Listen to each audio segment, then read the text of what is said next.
जय जय गुरुदेव, जय जय गुरुदेव, जय जय गुरुदेव, जय जय गुरुदेव, जय जय गुरुदेव, जय जय गुरुदेव, जय जय गुरुदेव, जय जय गुरुदेव।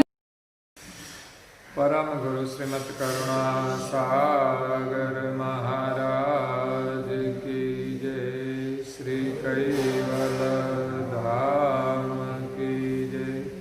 श्री अविचलदास जी महाराज की जय।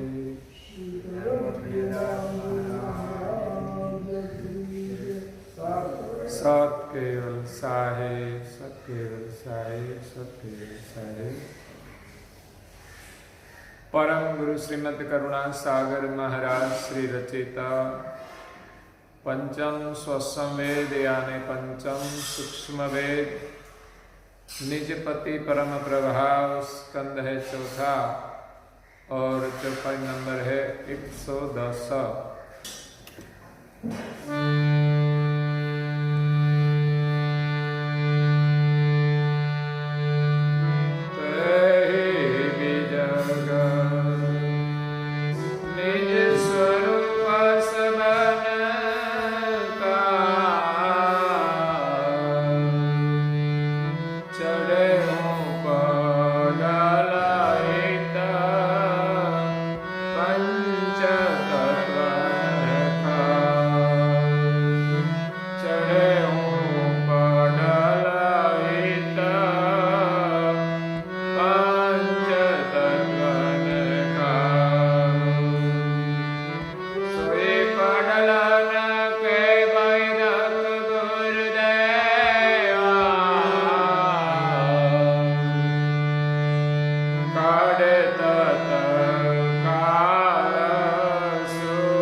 प्रिय भक्तजनों,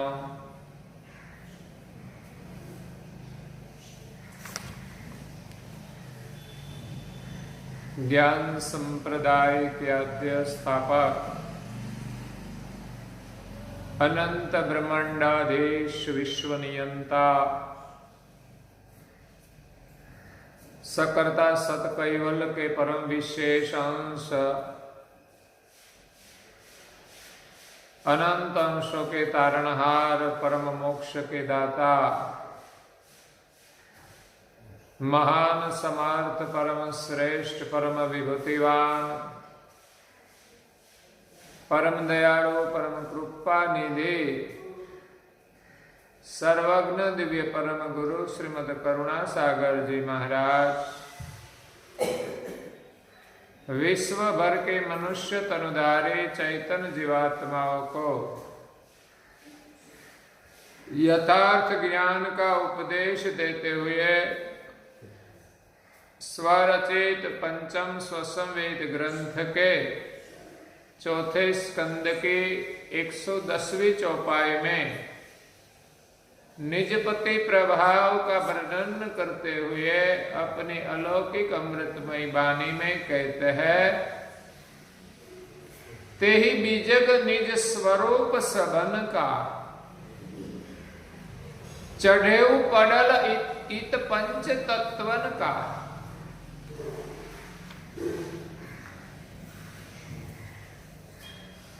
संसार में सभी जीव पंच तत्व के बने हुए शरीर में अपने निज स्वरूप को भूल गए, अपने निज सर्जनहार को भूल गए और सर्जनहार के लक्ष्य के बिना संसार में सब जीव फंस गए।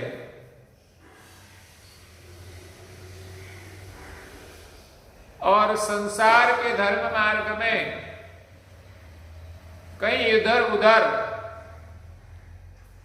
अंधश्रद्धा में भटकने लगे। संसार में कहीं थोड़ी विभूतियां देखी तो उनको ईश्वर मानने लगे। परम गुरु श्रीमद करुणासागर महाराज श्री कहते हैं कि संसार के सभी जीव सामान्य विशेष सब सर्जनहार को भूल गए और सामान्य गति के अंश संसार में अनेक प्रकार की भ्रमणाओं में भ्रमित होकर बिलक बिलक भगवान को मानने लगे। बिलक बिलक भगवान की मान्यता में मेरी तेरी की भावना बनी रहती है। परम गुरु श्रीमद करुणासागर महाराज श्री कहते हैं गौड़ी पद 2 में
जिस घर से सभी अंश आए हैं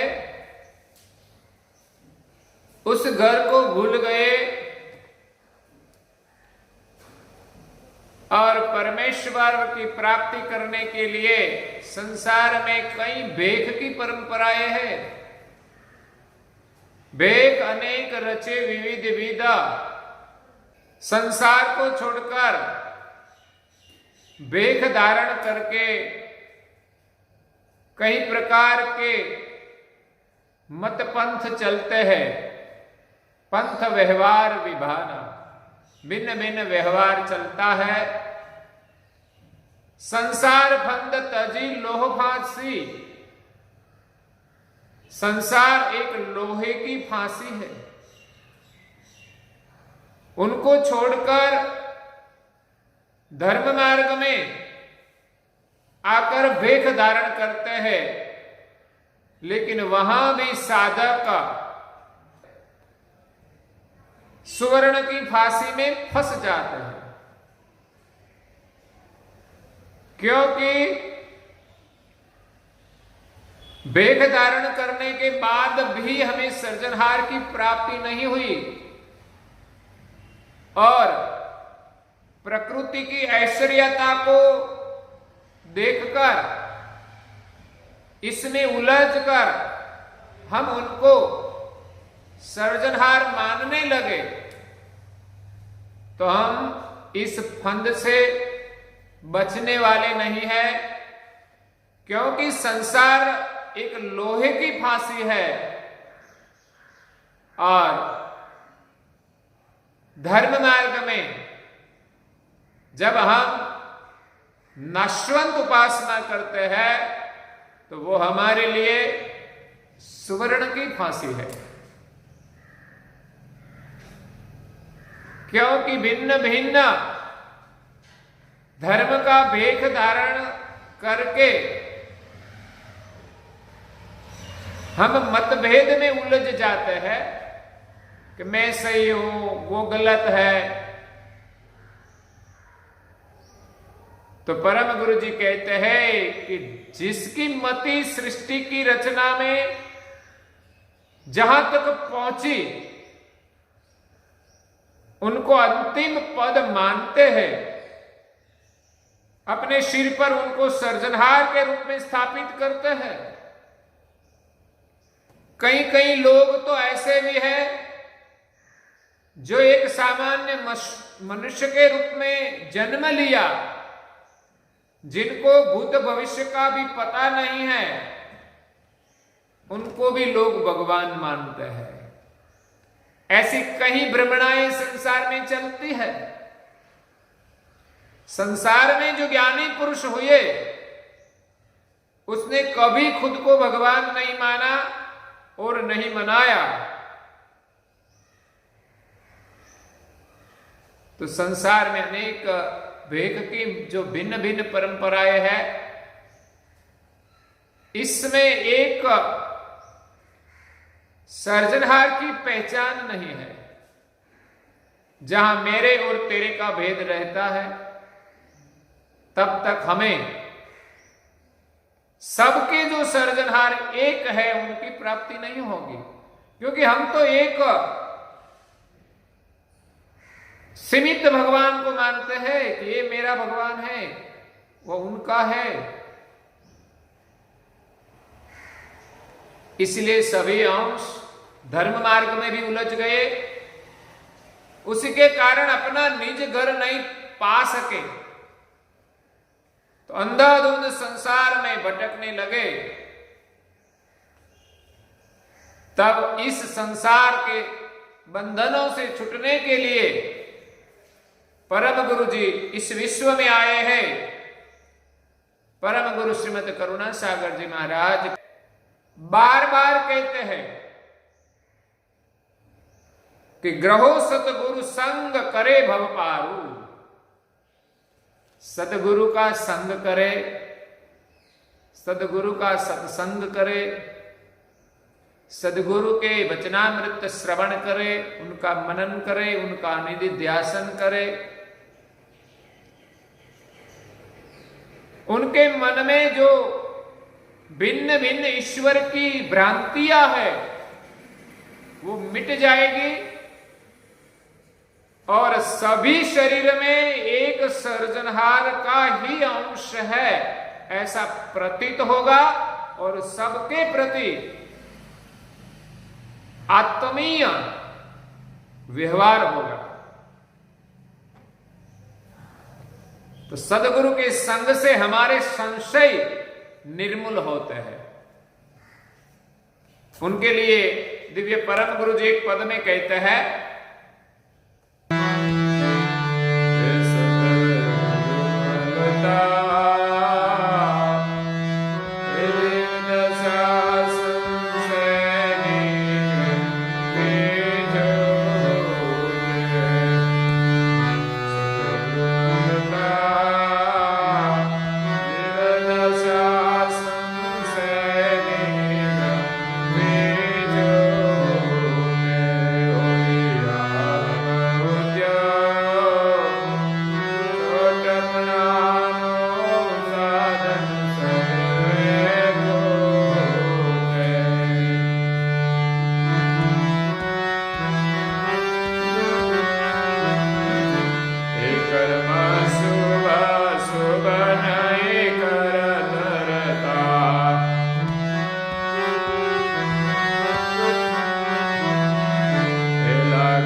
જ્યારે સદગુરુ મળે છે ત્યારે આપણને સદઉપદેશ મળે છે.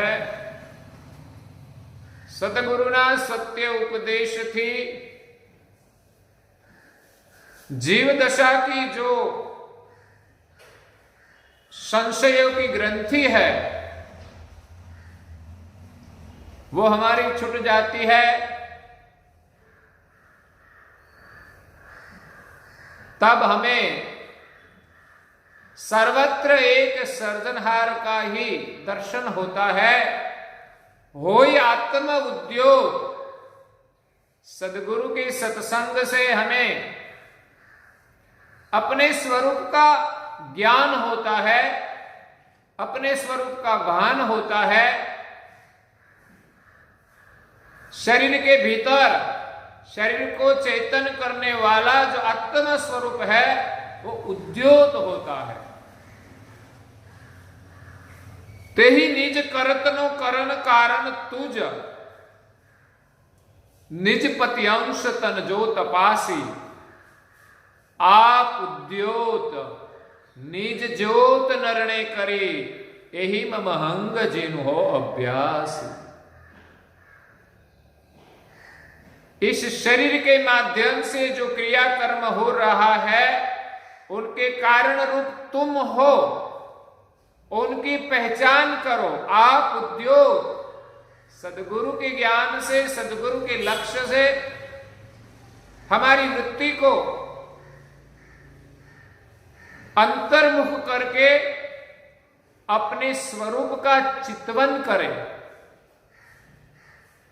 सदगुरु के लक्ष्य के अनुसार अपने स्वरूप की खोज करें. आप उद्योत निज ज्योत. इस शरीर के भीतर अपना जो ज्योति रूप स्वरूप है, भाल तिलक गतिवत जो स्वरूप है उनका निर्णय करें.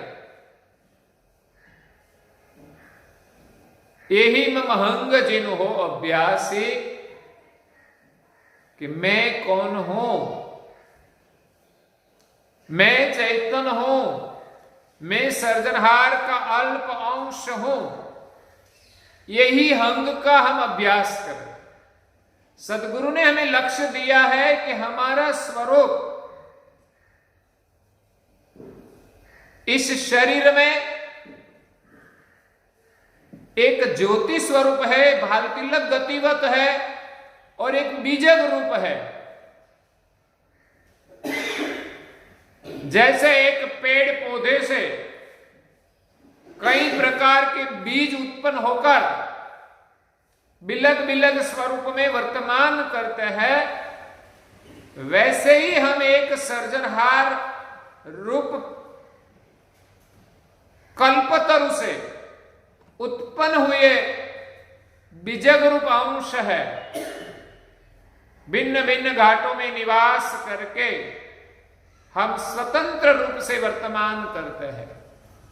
इसलिए हमारा स्वरूप इस शरीर में एक चैतन्य बीज है जो व्यापक नहीं है. इस शरीर में ब्रह्म का अंश जो प्रणव है वो पूरे शरीर में व्यापक है, जिनके माध्यम से पूरा शरीर चैतन है. लेकिन इस प्रणव को चैतन करने वाला बीजक रूप चैतन अंश कर्ता की सजाति का है और इस शरीर में व्यापक प्राणायाम जो है वो सर्जनहार का जो ब्रह्म रूप प्रकाश है उनकी सजाती है.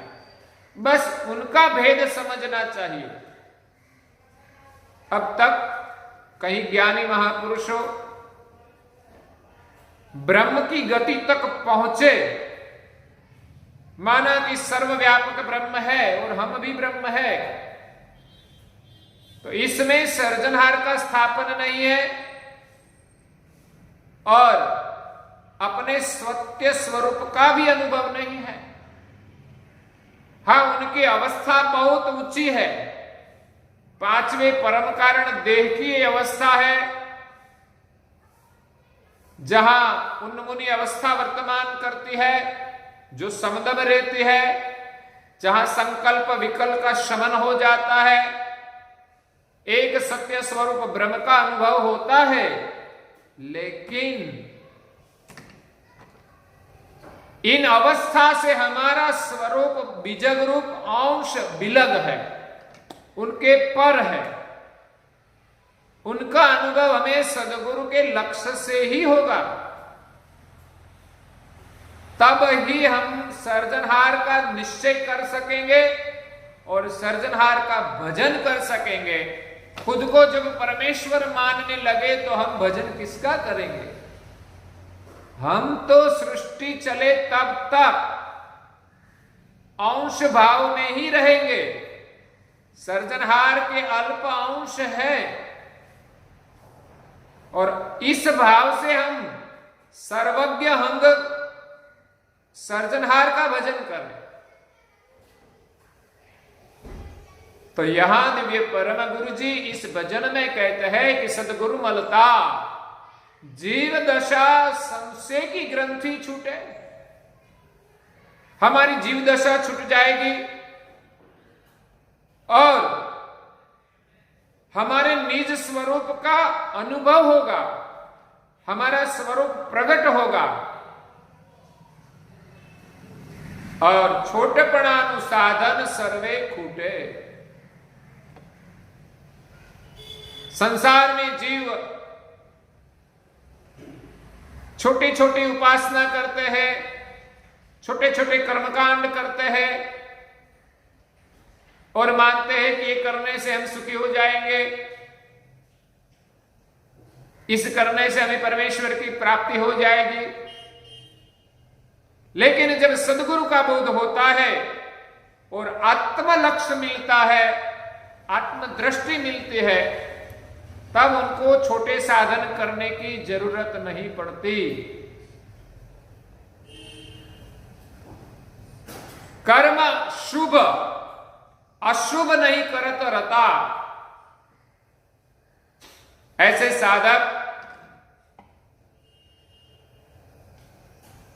कर्म बंधन से मुक्त हो जाते हैं। शुभ अशुभ कर्म करने में उनकी आसक्ति नहीं रहती। वो शुभ कर्म भी आसक्त भाव से नहीं करते। अशुभ कर्म तो करते ही नहीं, लेकिन शुभ कर्म में भी आसक्ति नहीं रहती, क्योंकि शुभ कर्म की आसक्ति भी बंधन है। हम पुण्य करते हैं, लेकिन मैं करता हूं ऐसा भाव नहीं होना चाहिए। यहां शुभ और अशुभ कर्म करने का प्रेम नहीं का मतलब यह नहीं कि वो शुभ कर्म करते ही नहीं, लेकिन शुभ कर्म निमित्त बन के करते हैं। ये तो परमेश्वर की कृपा से हो रहा है। सब करने योग्य कर्म है तो सहज होता है, लेकिन उसके बंधन में वो नहीं रहते। शुभ कर्म सहज भाव से करते हैं और उनका लक्ष्य कहां है? लागी लक्ष्य अलक्ष्य में अरूढ़ मता। जो शुभ कर्म में आसक्ति होती तो वहां अहम रहता कि मैं करता हूं, तो अपना लक्ष्य भूल जाता है। लेकिन यहां जो कर्म हो रहा है वो निष्काम भाव से हो रहा है, क्रिया हो रही है वो निष्काम भाव से, अपनी वृत्ति निज लक्ष्य में लगाकर अरूढ़ मति से वो संसार में रहते हैं। इस सदगुरु के लक्ष्य से गुणातीत अतीतवत गगन गता। ऐसे साधक की वृत्ति गुणातीत अलख के लक्ष्य में गगनवत रहती है। गगन को किसी का बंधन नहीं है, वो ऐसे सहज रूप में फैला हुआ है। ऐसे साधक की वृत्ति गगनवत हो जाती है आकाश में, वो यहां के संसार के आकर्षण में रुकती नहीं। यही सदगुरु का लक्ष्य है। शुभ कर्म में भी उनकी वृत्ति रुकती नहीं। तो ऐसा है सदगुरु का लक्ष्य। आगे की चौपाई कहते, कोई प्रारब्ध दीने जिन पारस मळे। जैसे कोई भाग्यवान व्यक्ति को पारसमणि मिल जाए, वो कोई सामान्य को नहीं मिलता। और जिनको पारस मिले उनके जीवन में कभी दरिद्रता नहीं रहती। तेनी वणज वेदना सर्व टले। आजीविका की जो व्यथा है सब मिट जाती है। संसार की सभी चाहनाएं मिट जाती है। क्यों? क्या अब धन के लिए उसको और कुछ नहीं करना पड़ेगा। तेम तत्व दरसती कृत बड़े। ऐसा सदगुरु का पारस रूप उपदेश मिल जाए और तत्वदर्शी दृष्टि मिले, तो इस ज्ञान दृष्टि से इस तत्वों को वो जला देते हैं, तत्वों के सुख की आसक्ति को जला देते हैं और उनकी वृत्ति अलग के लक्ष्य में लग जाती है। तो परम गुरु जी यहां आए हैं सभी जीवों का उद्धार करने के लिए और हमें सबको ये अगम बोध देते हैं। इस चौपाई में कहते, तही बिजग निज स्वरूप सबन का। अपने स्वरूप का बोध कराते हैं। चढ़े पड़ल इत पंच तत्वन का। इस अंश को जो पंच तत्व का आवरण लगा हुआ है, इसी के कारण अंश अपने को जानते नहीं। सोई पडलन के वैदक गुरुदेवा। इस पडल यानी आवरण को दूर करने वाले वैद सदगुरुदेव है। परम विशेष अंश परम गुरु है। काढ़े त्रतकाल सुजही सर्वभेवा। इस आवरण को दूर करके हमें अपनी निज दृष्टि प्रदान करेंगे, जिस दृष्टि से इस सृष्टि का दर्शन जैसा है वैसा दिखाई देगा और पता चलेगा कि सृष्टि का सर्जन करने वाला कौन है। इस चौपाई में बहुत कुछ कहती है, लेकिन उनका बोध हम पुनः कल श्रवण करेंगे और आज के प्रवचन को यहां विराम देते हैं। परम गुरु श्रीमद करुणा सागर महाराज की जय। श्री कैवल धाम की जय। श्री अविचल दास जी महाराज की जय।